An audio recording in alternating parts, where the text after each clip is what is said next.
Hey, hey, hey. We're back, we're live, I think. Turned off the Doobie Brothers that I was listening to. Always puts a smile on your face. Get your toes to tapping, if you know what I mean. If you don't, well, check them out. You can do that right here on YouTube.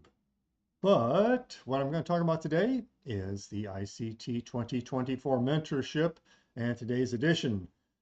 ICT was live, had his son with him, and he was doing a pretty good job of giving us some lessons that I don't think he's really covered before. One of them had to do with the gap in regular trading hours, the open from today as opposed to the close last night, the opening range gap. And he was saying that he likes to have 40 handles, prefers 75 handles.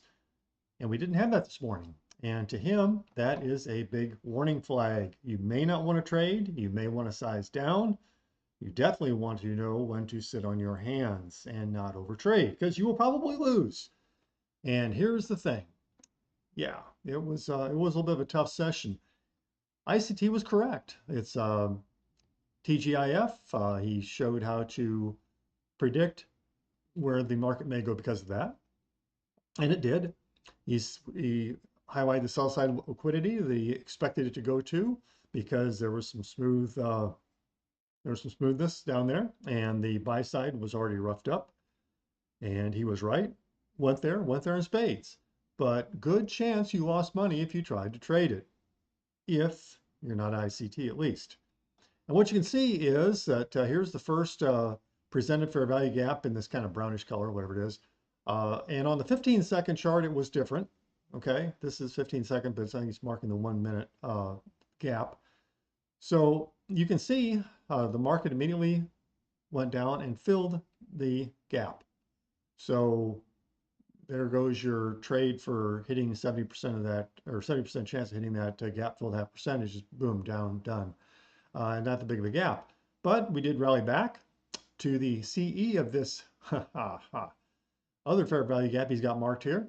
And down she went, creating this, this first identified fair value gap and below. So you're not chasing that unless you're running 15-second chart, I guess. But it comes back up in, goes right to CE, almost probably to the tick, and then it dropped. Now, if you were quick to take 20 points profit, awesome, good for you. You could just, kind of not quite make 20 points though if you set it for the first tick into the gap and set it for a 20 point limit. And it comes back up, you think, oh, let's add to it. Comes back and you can make a little more money if you close out. But then what happens? It goes up here and it runs your stops. Yikes, you do use stops, right? Then it comes back down, you're like, oh man, now we got our points. Still doesn't take out even the short-term liquidity, sell side, let alone the sell side they did marked early on in the day. Runs all the way up and almost closes that fair value gap. Now, ICT says that's important, but keeping in mind, on a day of mishmash, which is what he basically, not his term, I forget how he's called it, but basically a difficult trading day when you don't have that 75 handles, or at least 40. But he said you do not get the precision. Well, that's pretty precise there nonetheless, and then down she comes. Another fair value gap there to play with. But this one right here, he says that is the one because it's already taken that buy side liquidity. It's gone up to the top of that gap and left it just a teeny bit open. This one is the one to short, I believe is what he said. None of this is trading advice. None of it's financial advice. Not from him, not from me. Just kind of trying to understand his methodology. It's just all education. But down here she goes and hardly any heat at all. And you can take a nice trade there. Still doesn't hit the sell side liquidity without coming back up. Gives you another chance to get in, I guess, if you want from this other fair value gap. But that's not the actual setup. But you're not stopped out. Okay, and down she comes, hits that sell side liquidity. Back up. Now, again, ICT is pointing out here later in the lesson how basically they are just popping up, and he says this is manual intervention. And what it's basically doing is creating buy-side liquidity that they can tap later. They just can't get enough of their contract short, so they keep manufacturing buy-side liquidity, and then they run it, and then down she goes again. And that's the kind of thing that if you don't know what you're doing, can just chop you to death.